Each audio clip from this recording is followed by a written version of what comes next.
ang mga kawal nagsibalikan. Sarado ang lahat ng pintuan. Hanapin ang mandurukot. Hanapin si Pana, bilisan niyo! Magsihanda kayo, namimiligro si Pana.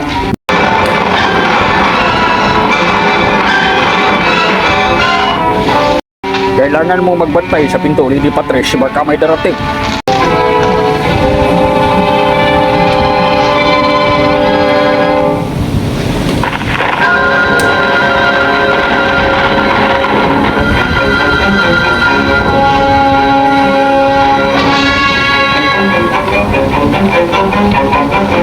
Ingatan ninyo ang hari. Kami bahala. Kung nasa baba na ako, paano kayo? Huwag kang mag-alala, mahal na hari.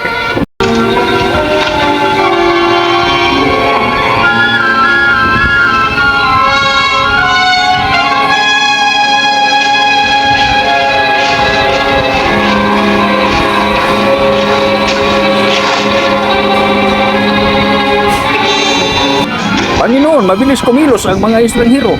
Mabilis o ang plano ang mas mabilis kumilos kaysa iyong mga tauhan? Bilisan nyo! Tingnan nyo!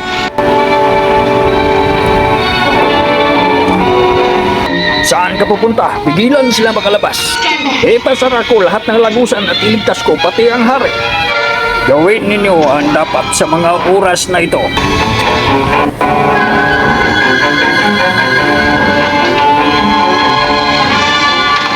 Paano nangyari?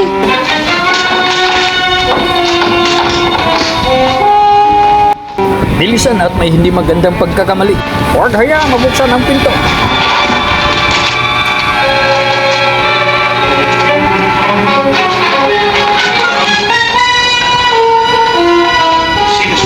Kailangan agad nating makapasok sa gubat.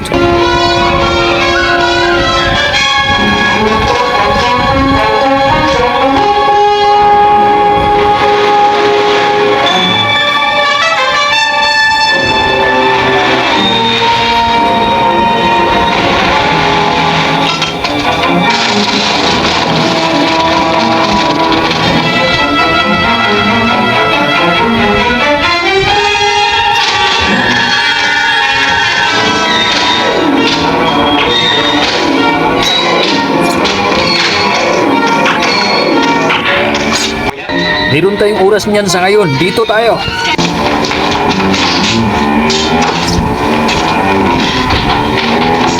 Huli na tayo. Basagin ngayon na.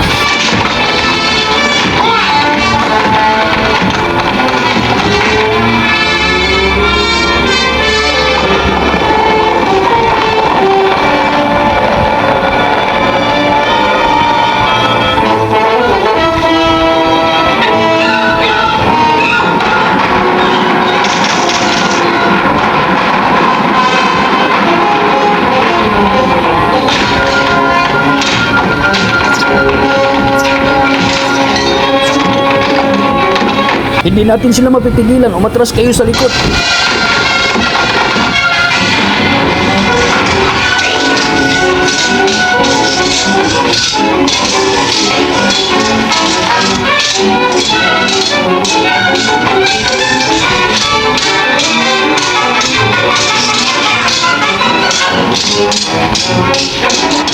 Hi.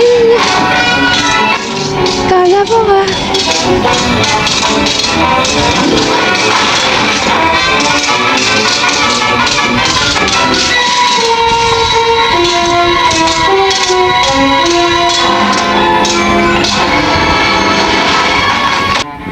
Nagkatakas ang hari, Panginoon.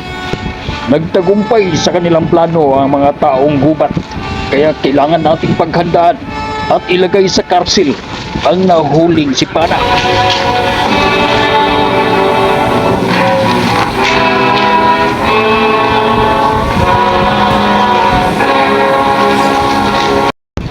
Bilang ako ang inyong Panginoon, may kaparusahan iyong paglabag sa batas. Ang iyong kasalanang nagawa ay iyong pagbayaran ang pagdukot sa batang hari.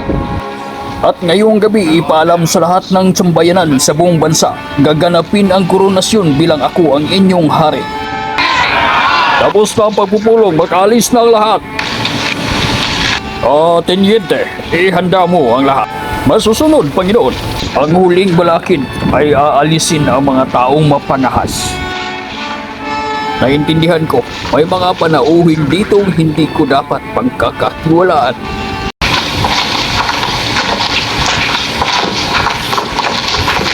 Panginoon, ito na ang bilanggo.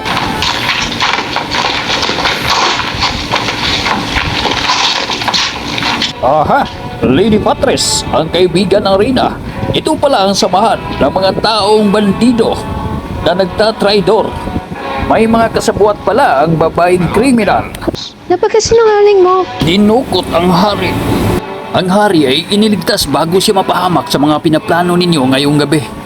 Sinungaling ang mga estranghirong ito. Nakita ko sa labas ng bintana ang inyong pagdukot sa hari. Ano yung sinasabi mong pagsapit ng dilim? Dalhin ninyo ang taong yan sa Bartolina.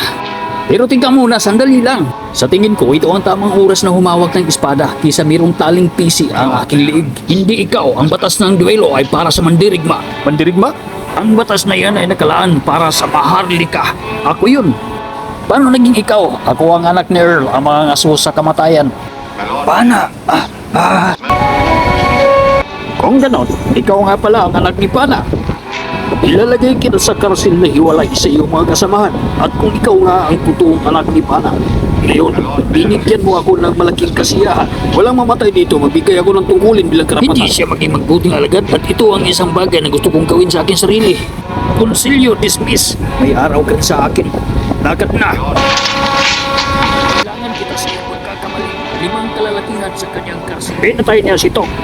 Huwag mong putulin ang aking kautosan. 3 araw wala siyang pagkain at tubig para manghina siya. Pag namatay siya, wala nang maraming kaguluhan. Oo, wala na. Kailangan na nila ako, Panginoon. Umalis ka na. Sa iyong mahabang paglalakbay, may nauna na sa'yo. Upo. Upo.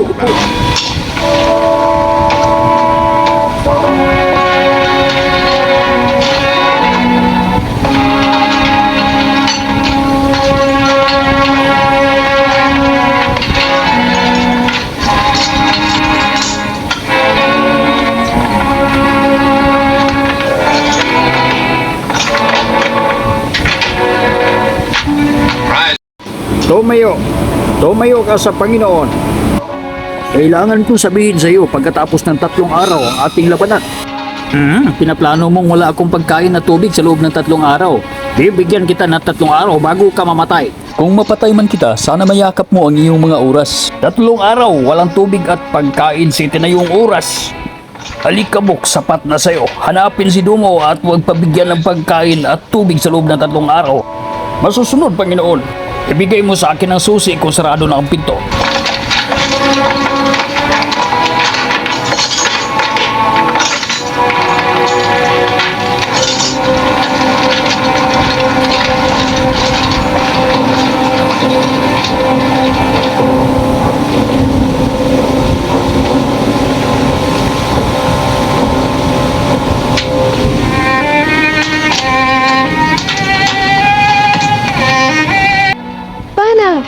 Pana, Lady Patres, lumapit ka sa bintana. nasaan ka? Hindi kita makita. Nandito ako sa susunod na bintana. Okay ka lang ba? Bakit tayo nandito? Nakadesisyon ka na bang mamatay sa araw na ito? Siya na nga ako. Narinig ko lahat ng kanya mga sinabi. Naisip nilang gutumin ako para madali akong talunin sa lalaking mangkukulam na yon.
Ngayon, makinig ka. Anong nangyari sa aking anak? Ilang beses na sinabi ko na sa inyo, wala akong alam, wala akong ginawa kahit ano sa kanya.